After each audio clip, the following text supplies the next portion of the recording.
તો નમસ્કાર, જય શ્રી કૃષ્ણ મિત્રો. આપણે આજનો વ્લોગ સ્ટાર્ટ કરી દીધો છે. જઈએ છીએ હવે નોકરી માથે. તો જો કેનાલ પકડી લીધી છે આપણે. ફાઇનલી ખરાવાળો હવે પણ પકડી દીધો છે, જોઈ શકો છો તમે. ચાલો ફાઇનલી ગાઈઝ આપણે ભૂગા મહારાજે અગરબત્તી કરી લીધી છે અને વાલ ખોલવાનો તો ખોલી દીધો હે.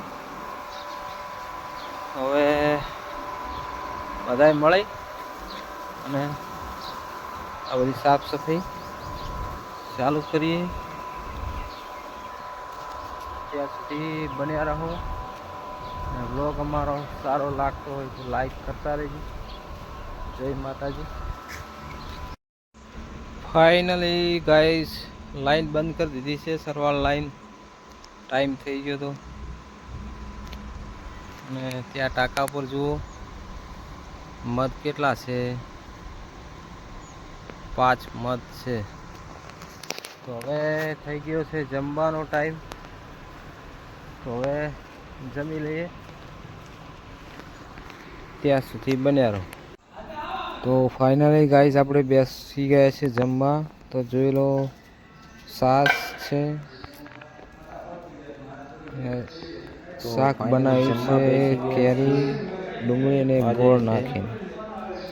કેરી કાચી કેરીનું શાક અને ગવાની રોટલી. તો ચાલો બધો મિત્રો જમવા. નોકરીથી આજે જલ્દી આવી ગયા ને આવી ગયા છીએ એરંડા ભરવા માટે. જોઈ લો, ટોલું ભરવાનું ચાલુ કરી દીધું છે ફાઇનલી.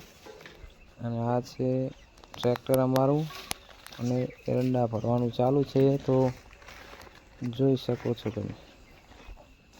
અને ફાઇનલી એરંડા ભરી રહ્યા હતા અને પછી આ તો પાઇપ વાળી લેવાની હતી. પાણી પીવાનું હવે પાવાનું બંધ કરી દીધું છે. તો ફાઇનલી આટલી વાળી લીધી છે. તો હવે પાઇપ વાળી લઈએ, ત્યાં સુધી બન્યા રહો.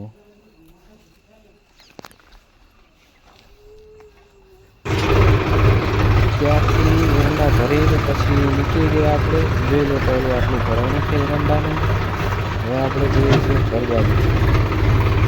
તો ફાઇનલી આપણે ઘર તરફ જઈ રહ્યા છીએ. હવે તમારો બ્લોગ સારો લાગે તો લાઈક કરજો. તો જય માતાજી મિત્રો. તો આજે આ વ્લોગ આપણે અહીંયા પૂરો કરીએ. અને વ્લોગ સારો લાગે તો લાઈક જરૂર કરતા રહેજો. તો જય માતાજી, મળીએ ફરી કાલ. જય ભોળાનાથ.